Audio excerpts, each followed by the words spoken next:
Então, até agora eu só falei de tudo menos de como obter essas propriedades, né? Então é o que eu vou falar nesse momento. A gente pode tirar as propriedades de tabelas, que é o que a gente vai fazer. De gráficos, não se usa muito os gráficos para pegar os valores quantitativos, a gente usa muitos gráficos para esboçar as propriedades que obtivemos nas tabelas. É isso que eu vou fazer durante todo o curso. Alguma coisa a gente vai tirar de equações, não é muito. E existem os programas computacionais que tu entra lá com a pressão e a temperatura e te dá tudo que você precisa. Não é o foco desse curso. Tá? Não me interessam os programas computacionais, eu quero que vocês entendam o que está acontecendo. Então é preciso ir lá na tabela, descobrir qual é o estado, plotar, esboçar o diagrama para entender o que está acontecendo. Tá? É um curso de fundamentos de termodinâmica. Então tem que entender o que está acontecendo. É que nem a criança que está aprendendo a fazer conta. Você não vai dar uma máquina de calcular para ela, para fazer conta de somar. Não, ela tem que primeiro aprender a fazer conta. Depois ela vai usar a máquina de calcular. Depois, se souberem termodinâmica, aí vocês ficam à vontade para usar os programas computacionais que lhe for mais conveniente. Mas tem que saber termodinâmica, senão não adianta, né? Fica até difícil usar os programas, na verdade. Então vamos lá. Efetivamente, avaliando pressão, volume específico e temperatura. Como eu falei, são muitas as tabelas, né? Tabela de líquido comprimido e vapor superaquecido. Tá? São 3 tipos de tabelas que a gente vai estar trabalhando normalmente. Tabela de líquido comprimido, tabela de vapor superaquecido e tabela de líquido mais vapor saturado. As tabelas de líquido comprimido e vapor superaquecido, elas são muito semelhantes. Nessa condição de líquido comprimido ou de vapor superaquecido, pressão e temperatura são propriedades independentes. Então, se eu tiver pressão e temperatura, eu posso determinar o estado. Então, é um conjunto de tabelas nesse sentido. Está escrito ali. Então, se eu conheço essas duas propriedades, eu consigo calcular todas as outras propriedades do sistema. Seguindo. Então, a tabela de líquido comprimido. Essa tabela, acho que é da água, eu acho, né, que eu peguei do livro de vocês. Tá? Essa figurinha frescurizada aqui embaixo, aqui, ó, ela está mostrando a região de líquido comprimido. Aqui, ó, notem que é toda essa região à esquerda da linha de líquido saturado, que eu estou tentando passar o mouse aqui, e vai até o ponto crítico, que seria esse pontinho aqui. Tá? Esse gráfico é um TV, né? Eu não botei os eixos ali, mas dá para ver porque eu estou plotando aqui, ó, uma isoterma. Tá? Aquele lá é um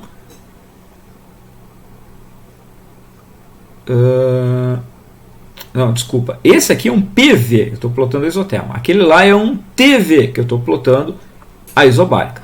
Tá? Aqui lá de cima. Então, como é que eu determino as propriedades na condição de líquido comprimido? Bom, vamos dizer que eu tenho a pressão e temperatura. Então, ó, eu vou escolher a pressão aqui. Ó. Notem que esse é o problema dessas tabelas. Para cada pressão, eu preciso de uma tabela diferente. Então, eu tenho uma tabela para 25 bar, eu tenho uma tabela para 50 bar, acho que a próxima é 75 bar e assim por diante. Tá? Então, se eu tiver pressão e temperatura, que são as duas informações em azulzinho aqui, eu vou conseguir calcular o volume específico, que é o foco desse item, né? Mas eu também vou poder calcular a entalpia, a energia interna, a entalpia e a entropia. Eu consigo calcular todas as propriedades a partir da pressão e da temperatura. Tá bem? Um detalhe importante é que tabelas de líquido comprimido não são assim muito comuns. Você tem tabelas de líquido comprimido, pelo menos no nosso livro, só para água. Todas as outras substâncias eu não tenho. Tem no meio do capítulo 3 aqui eu vou ensinar para vocês como calcular as propriedades de um líquido comprimido, mesmo sem ter as tabelas de líquido comprimido. Tá? A gente faz uma aproximação. Mas se for água, eu posso usar as tabelas de líquido comprimido. Elas não são muito boas de usar, porque notem, ó, de 25 bar para 50 bar é muita coisa. Tá? Então é muito comum teres que interpolar entre as duas tabelas aqui, né?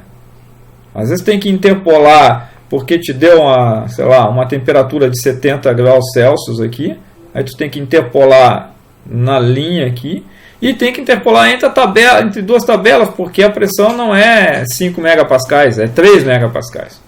Tá? Então, as tabelas não são fáceis de usar, mas elas às vezes são um pouco trabalhosas de serem utilizadas. Tá?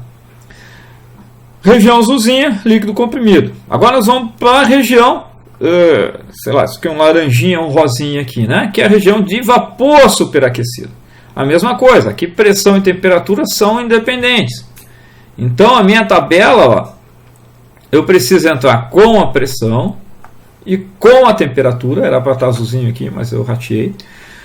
Então, pressão e temperatura para determinar volume específico, energia interna, entalpia ou entropia. Certo? A ideia é a mesma, não vou ficar me estendendo demais aqui. Presta atenção que eu estou nessa região laranja aqui agora. E o terceiro tipo de tabelas são as tabelas de água saturada.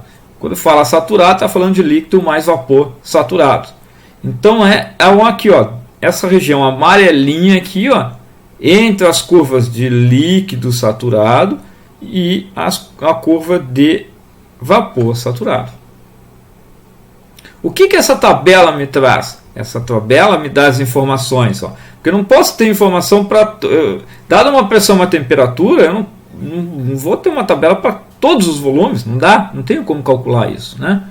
Então essa tabela de líquido saturado, ou de líquido mais vapor saturados, ela me dá as informações, ó, para uma dada temperatura, por exemplo. Essa tabela é com entrada em temperatura. Tá? Então a primeira coluna aqui é temperatura. Os números redondinhos são em temperatura. O que ela me dá? Ela me dá a condição de volume para líquido saturado e me diz também o volume para vapor saturado. Me dá a pressão de saturação, ó, a 70 graus Celsius, a pressão de saturação é 0,3 bar.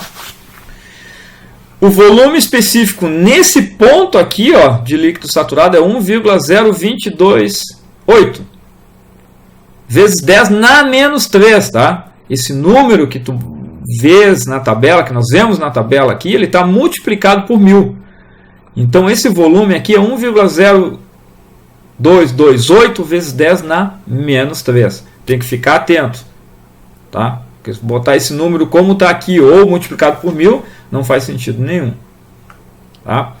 Então, ó, ele vai me dar o vapor, o volume específico de líquido saturado e de vapor saturado.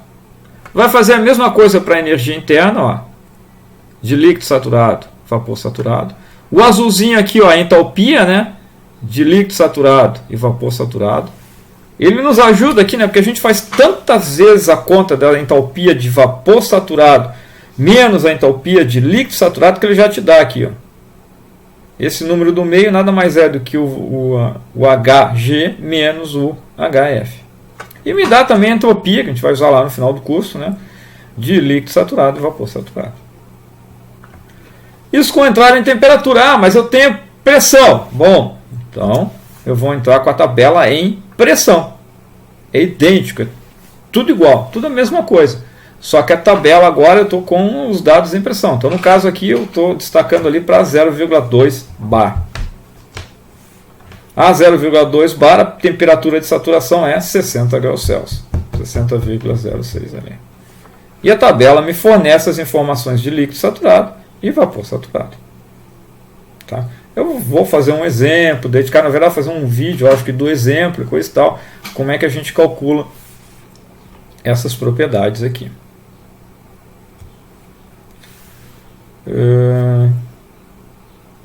Seguindo. Para concluir essa questão das tabelas aqui, ó, a gente tem que ficar atento. O gráfico ali mostra todos os estados. Ó. O cinzinha ali, que a gente não vai usar muito, que é o sólido. O laranjinha, que meio tom de vermelho, que é vapor superaquecido. Líquido comprimido em azul. E ali dentro, o amarelinho ali, é o líquido mais vapor saturado. Tá? Então, uma tabela de saturação, ela começa nessa linha tripla aqui, ó, né, que é a primeira linha da tabela, e vai até o ponto crítico. Então, você tem informações, ó, então daqui já dá para ver, ó, para a água, a temperatura lá da linha tripla é 0,01. E a temperatura do ponto crítico 374,14. E do lado aqui tem as pressões. Ó. Pressão de saturação, né, a 0,01 graus Celsius é 0,00611 bar. A pressão do ponto crítico 220,9 bar. Tá? Então não está faltando nada na tabela. Ela inclui toda essa zona amarela aqui, toda essa zona de líquido mais vapor saturado. Isso é importante estar atento, né? O que eu disse? Assim, esse azul aqui em cima é linha tripla e aqui embaixo é o ponto crítico. Esse cara era para estar mais pertinho aqui, né?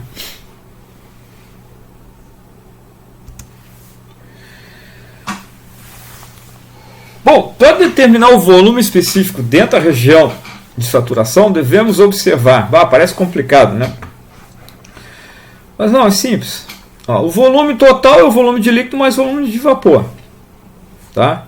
Eu simplesmente dividi isso pela massa aqui, né? Por quê? Para trabalhar com volume específico, nós temos que as tabelas sempre têm propriedades intensivas, né? É volume específico, é entalpia específica, é energia interna específica, pressão e temperatura, que são propriedades intensivas, ou seja, elas independem da massa. Então eu estou dividindo pela massa ali, né?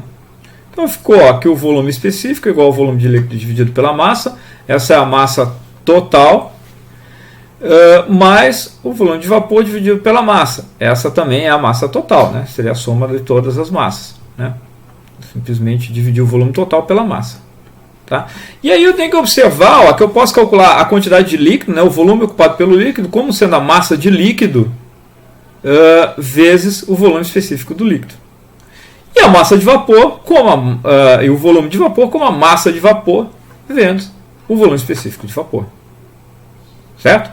E combinando essas três equações, eu vou chegar nessa aqui. Ó. Volume específico vai ser a massa de líquido sobre a massa total, que multiplica o volume específico de líquido saturado, mais a massa de vapor sobre a massa total, que multiplica o volume específico de vapor saturado. A gente já tinha definido, né, essa aqui é a definição de título. Então, se isso aqui é o título, esse cara aqui é fácil perceber, não vou fazer as contas aqui, mas não é difícil perceber que esse aqui é 1 menos o título. Né?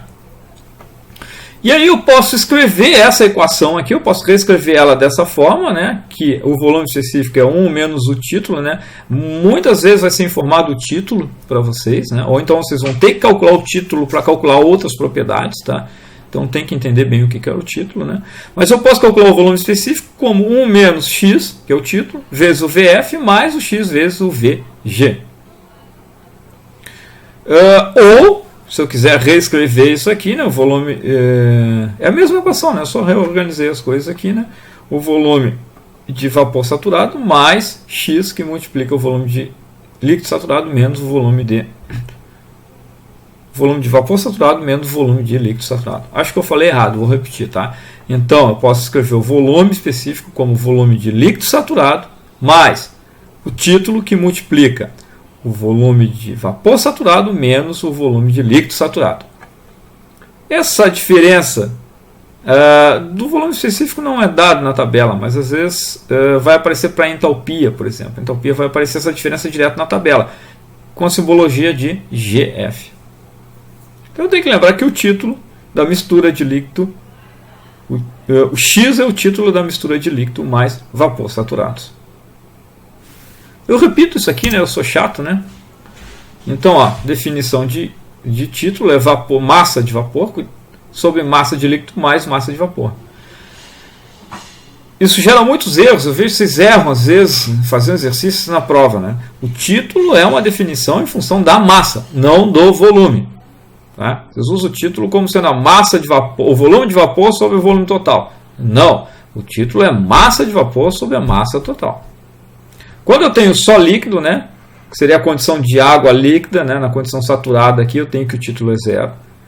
Quando eu tenho uma mistura em que as duas coisas coexistem, o título vai variar entre 0 e 1. E quando eu tiver vapor saturado, né, vapor d'água saturado, deveria ter saturado aqui, mas tudo bem, o título é igual a 1. Não existe título maior do que 1, não existe título menor do que 1. Não é definido fora dessa região de líquido mais vapor saturados. Tá? Então aqui onde vê água líquida é saturada. Vapor d'água, saturado.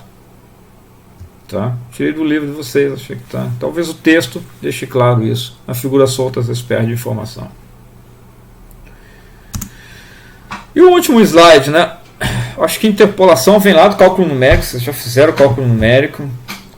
Você tem que saber fazer a interpolação, né? A gente vai ter muitas vezes na tabela aqui, ó, por exemplo, eu tenho a tabela com entradas de 200 graus Celsius, 240, mas eu preciso saber 215 graus Celsius para uma dada pressão aqui de 10 bar. Então eu tenho que ser capaz de calcular esse volume específico. O que a gente vai fazer é uma curva, mas a gente vai aproximar ele por uma reta, né? Vai fazer uma interpolação linear para determinar esse valor aqui, né? Pode fazer pela inclinação da reta, relação entre os triângulos, olha lá, do jeito que vocês acharem que vocês entendem melhor. A expressão está aqui embaixo, aqui, ó. Sequer isolei aqui, sequer fiz a conta, né? Porque eu acho que é um conceito que não tem muito a ser dito, né? É um conceito já bem conhecido, bem deveria pelo menos ser conhecido de vocês. Eu acho que é isso, gente.